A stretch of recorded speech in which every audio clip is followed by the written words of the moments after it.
Hello everyone, this is your mentor Fahid and welcome to our channel Academics।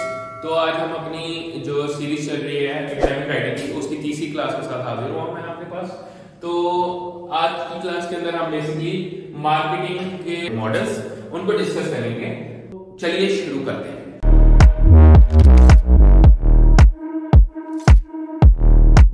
तो guys इसमें जो marketing के models हैं उसमें सबसे पहले तो आपका आता है मैक्रो एनालिसिस। ठीक है, अब मैक्रो एनवायरमेंटल एनालिसिस में आप मॉडल्स कौन से यूज कर सकते हो, क्योंकि आपको जब ब्रीफ आएगी कोई भी असाइनमेंट की या प्रोजेक्ट की तो उसके अंदर तो टीचर सिंपल लिख देगा कि मैक्रो एनालिसिस करो यार, फलानी कंपनी का मैक्रो एनालिसिस करो। तो क्या करोगे? मैक्रो एनालिसिस के लिए कोई ना कोई मॉडल यूज करोगे ना ऑब्वियसली। तो मैक्रो एनालिसिस के लिए दो मेन मॉडल्स यूज होते हैं। ठीक है, एक होता है पेस्टल और दूसरा होता है पोर्टर 5 फोर्सेस मॉडल। ठीक है, तो हम वीडियो को इतना लंबा नहीं करेंगे, तो पोर्टर 5 फोर्सेस मॉडल जो है उसको हम नेक्स्ट वीडियो के अंदर डिस्कस करने की कोशिश करेंगे और इसी वीडियो का मेन फोकस होगा पेस्टल के ऊपर। ठीक है, जब आप ब्रीफ पढ़ोगे ना तो उसमें अगर तो टीचर स्पेसिफाई कर दे कोई मॉडल तो तब आपने वही मॉडल लगाना होता है और मोस्टली यही दो मॉडल यूज होते हैं, इनके अलावा कोई यूज नहीं होता, नहीं तो मैं आपको बता देता हूँ। ठीक है, तो मैक्रो एनालिसिस के अंदर यही दो मॉडल मेनली आपके यूज होंगे और इसमें ना टीचर आपको घुमा सकता है, ये कर सकता है कि आपको जो ब्रीफ है उसके अंदर आपको एक्सप्लेन ऐसे करते हैं मैक्रो एनालिसिस करो जिसके अंदर पॉलिटिकल सोशल टेक्नोलॉजिकल या एनवायरमेंटल फीचर्स हो। ठीक है, इन सबको आपने डिस्कस करना है। तो आपने जब पढ़ना है उसको तो आपने समझ आना है इकोनॉमिक को करें यार ये तो पेस्टल के अंदर बात हुई है, या फिर वो अगर कहते हैं आपको बार्गेनिंग पावर ऑफ जो आपके कस्टमर हैं या बार्गेनिंग पावर ऑफ सप्लायर है उनकी बात करिए तो आपको समझ आना चाहिए यार ये तो बात हो रही है पोर्टर 5 फोर्सेस मॉडल की, तो मैंने तो ये अप्लाई करना है। ठीक है, तो ये जब तक आप लोगों को दोनों मॉडल्स से समझ नहीं आएंगी आप मैक्रो एनालिसिस कर ही नहीं पाओगे। ठीक है, तो हम शुरू करते हैं पेस्टल से। तो पेस्टल बेसिकली जो है इसके ये 6 पोर्शन होते हैं। ठीक है, पहला है political, economic, social, technological, legal and environmental. ठीक है, तो बेसिकली पेस्टल में हम करते हैं। अब आपको टीचर ऑब्वियस सी बात है पेस्टल सादा करने को तो कोई नहीं कहेगा। अब आपको कहा जाएगा कि पेस्टल करो यार, फर्स्ट करो नेस्ले का कर दो, पेस्टल कर दो कोका कोला का कर दो। ठीक है, जैसे कि अगर हम पाकिस्तानी कंपनी की बात करें तो पेस्टल कर दो क्या नाम है कोई भी फलानी यार कोई भी कंपनी की, कोई फार्मास्यूटिकल कंपनी की कर दो, एग्रो फूड की कर दो। ठीक है, किसी भी कंपनी का पेस्टल एनालिसिस कर दो। या फिर अगर हम बात करें कि इस तरह की ब्रीफ आ जाती है हमारे पास जिसमें हमने मार्केट एनालिसिस करना होता है किसी पर्टिकुलर कंट्री की, तो उसमें कंट्री का भी पेस्टल एनालिसिस हो रहा होता है। ठीक है, तो ये इन चीजों के बारे में पेस्टल एनालिसिस को हम यूज कर सकते हैं। ठीक है, तो पेस्टल एनालिसिस का जो पहला क्वेश्चन है उसमें है पॉलिटिकल। अब हम बात करते हैं फर्स्ट करो यूके मार्केट की।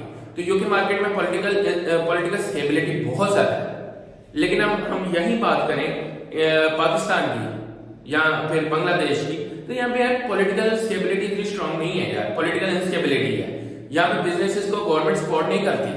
मतलब फर्स्ट करो आज कोई भी मसला होता है आपके मुल्क के अंदर, आपकी गवर्नमेंट चेंज हो जाती है, बिजनेसेस सारे बंद हो गए।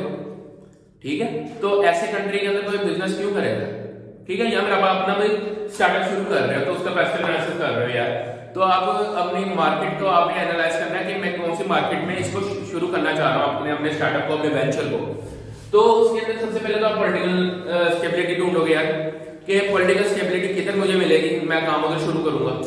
ठीक है, अगर आप पाकिस्तान से ताल्लुक रखते हो तो आपको पॉलिटिकल सपोर्ट इतनी ज्यादा नहीं मिलने वाली। ठीक है, मतलब पॉलिटिकल स्टेबिलिटी है या फिर टैक्सेस हैं गवर्नमेंट के, रेगुलरिटीज हैं, ठीक है, करप्शन है, ये सारी चीजें ये सारे उसके फैक्टर्स हैं जो आपके बिजनेस को अफेक्ट करते हैं। और एक मैक्रो एनालिसिस में जितने भी फैक्टर्स होते हैं ये सारे वो फैक्टर्स होते हैं जो कि आपको आपकी कंपनी से बाहर के होते हैं और आपकी कंपनी को डायरेक्टली अफेक्ट कर रहे होते हैं, लेकिन आप इनके बारे में कुछ कर नहीं सकते।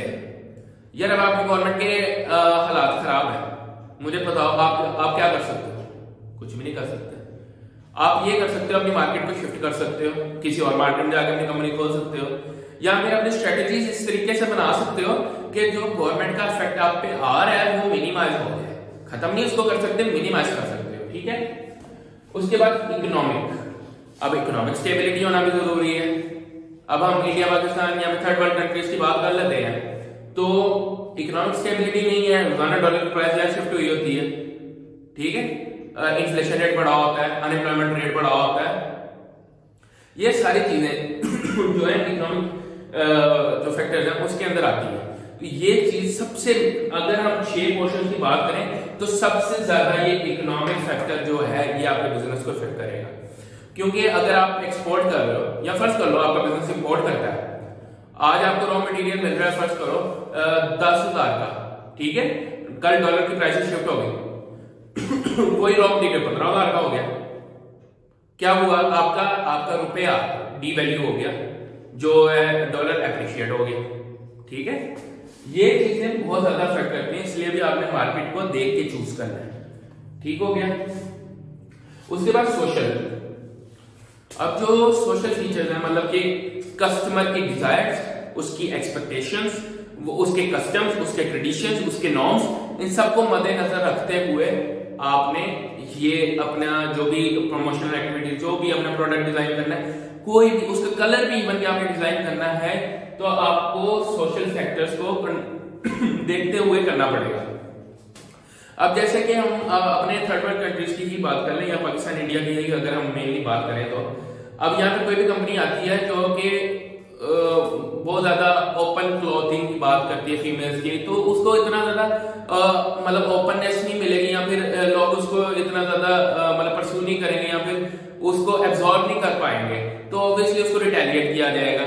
या फिर कोई भी एक कलर जो कि आपके मतलब फर्क कलर रिलीजन के या फिर रिलीजन में या किसी भी चीज में उसके खिलाफ है, तो वो कलर पहनना, कलर ओढ़ना, कलर यूज करना, या फिर कोई भी स्मेल, कोई भी चीज, कोई भी प्रोडक्ट यूज करना, वो आपके रिलीजन, आपके कस्टम, आपके ट्रेडिशन के खिलाफ है।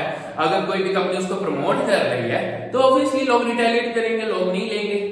तो ये चीजें फैक्टर्स बहुत ज्यादा मैटर करते हैं। अगर आपकी प्रोडक्ट ऐसी है, या तो आपको अपनी प्रोडक्ट ठीक करनी पड़ेगी, या तो आपको अपनी मार्केट शिफ्ट करनी पड़ेगी, ठीक है।